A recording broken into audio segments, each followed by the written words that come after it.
When I think of Christmas time, it is hard for me to not think of my own children. Just this last year, my two daughters were born on December 11th, and so I was celebrating the joy of Christmas, the joy of having newborn babies in my arms. When they were born, it was easy for me to look at them and hold them close and tenderly sing to them. I love the idea of a lullaby, a song that is given from the heart and sung to a child to comfort, to care, to lift up, to encourage. We sing lullabies because they are the songs of angels. Tonight's beautiful spiritual that we heard, that Pam Gregory sang, Sweet Little Jesus Boy, is an African-American spiritual that in some ways was written as a lullaby. On a Christmas Eve in the 1930s, a composer, Robert McGinsey, was on his way home from a Christmas Eve service in New York City. According to William Simon, editor of the Reader's Digest Merry Christmas Songbook, Robert McGinsey wrote the carol after walking past a crowded speakeasy in New York City. Intended as an art song, it has become one of our most beloved spirituals that we hear during this time of year. McGinsey was struck by the drunkenness of the Christmas parties he passed on his way home, and he wondered about how some could be so disconnected from this story of this tender child born in a manger. He wondered, how can I, in my own heart, sing to this child so that I do not forget why I am loved? McGinsey drew on the histories and family stories of the sacredness of Christmas from those he considered friends and neighbors in Louisiana. And to them, he recalled, Christmas was a time of worship and a time of drawing closer to God. And so in that spirit of prayer and deeply meaningful songs of praise, he wrote this song, Sweet Little Jesus Boy, as a lullaby to the sweet Jesus child. It would also be important to note that the creation of Sweet Little Jesus Boy was written during the depths of the Depression in the United States of America. The decade of the 1930s featured a variety of songs that remain prominent during the Christmas season, even now. I Wander as I Wander, Winter Wonderland, Santa Claus is Coming to Town, and Sweet Little Jesus Boy were hallmark Christmas tunes of the 1930s, and they reflect a far different feeling of Christmas than the songs that arise just a decade later in the 1940s. Though it was performed live on radio for many years, it was made most famous in 1955 when it was released by a famed gospel singer, Mahalia Jackson. Jackson, also from Louisiana, grew up in a home led by her Baptist preacher father, a man who insisted on music in the home, but only music that was gospel related. And that music became Mahalia's life and passion. Possessing a powerful contralto voice, she was referred to as the Queen of Gospel. She became one of the most influential gospel singers in the world and was heralded internationally as a singer and a civil rights activist. She was described by entertainer Harry Belafonte as the single most powerful black woman in the United States. She recorded about 30 albums during her career, including a dozen gold records. You have to have 1 million sold records in order to get a gold record. And she had a dozen of them. Jackson once said about gospel music, I sing God's music because it makes me feel alive. It gives me hope. You see, with the blues, when you finish, you still have the blues. And so she sang from her soul the gospel music that God had given her.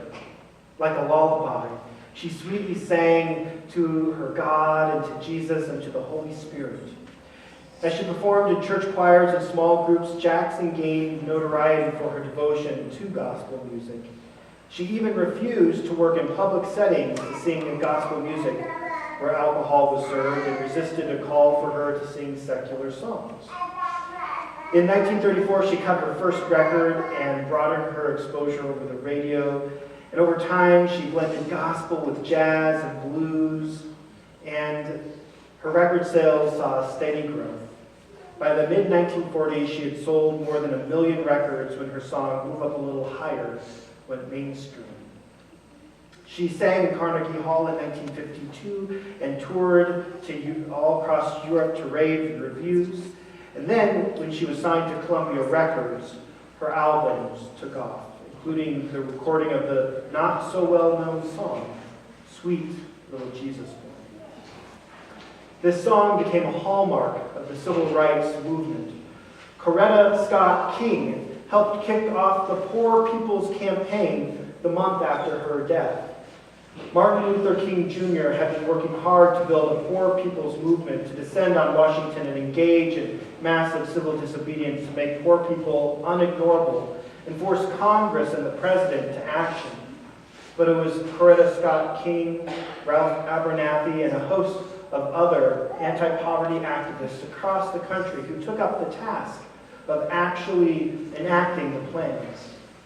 On May 1st, Scott King launched the Southern Caravan of the Poor People's Campaign from the balcony of the Lorraine Motel in Memphis, singing Sweet Little Jesus Boy. She declared her own dream, where not some but all of God's children have food, where not some but all of God's children have decent housing, where not some but all of God's children have a guaranteed annual income in keeping with the principles of liberty and grace. Coretta Scott King's dream was not ephemeral, but one rooted in economic justice. Her Christianity was not an otherworldly religion, but a living theology that understood Jesus as an advocate for the poor and the oppressed. And so when we hear this song, Sweet Little Jesus Boy, I recall my own singing to my own children, the lullabies of my heart to sing to them, to advocate for their wealth, for their endurance, for all that is good in their lives, all the hopes and dreams that I would ever wish to give them. It is my prayer that I hope that someone has sung to you a lullaby. Someone has lifted you up in what you are going through. Someone has cared for you and offered you hope. I think about love and the way that sometimes our names are said out loud. Not in the way that maybe your family or your mother or your father might say your name, Jeffrey Alan Dodson, get over here.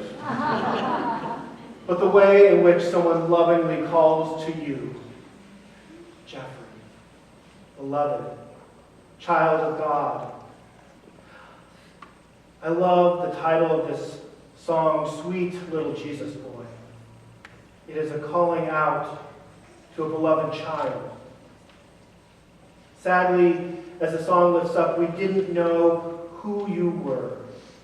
I feel like sometimes in our lives it can feel like people don't know who we are. People get us mistaken. People don't truly understand what we stand for.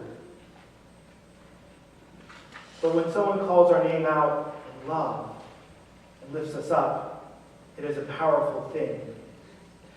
The lyrics of the song say, "The world treats you mean, Lord, treats me mean too," but that's how things are down here. And so I pray that we will learn to sing lullabies for each other, to lift one another up so that we can all together create the kingdom that God has called us to live in, to become a part of a kingdom of heaven where we are all in relationship to one another and we care deeply for each other. The song says, "You have told us how, and we are trying." And I pray and I hope that each of us tries to lift up the lullaby of another, to not only say their name sweetly and gently, but to lift it up in beautiful harmony and song. Sweet little Jesus boy. I want you to turn to your neighbor. I want you to find out what their name is. Maybe you might turn to the neighbors on either side. Go ahead. I'll give you a moment.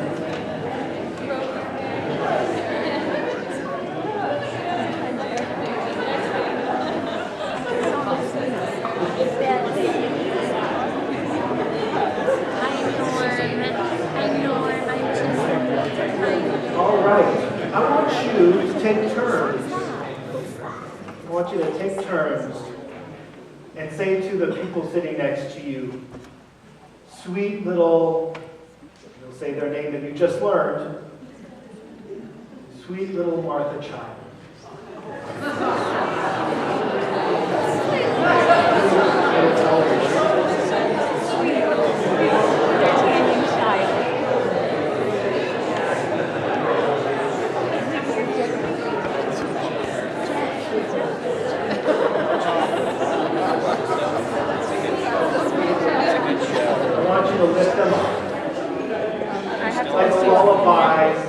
Lift a tiny child up into our arms.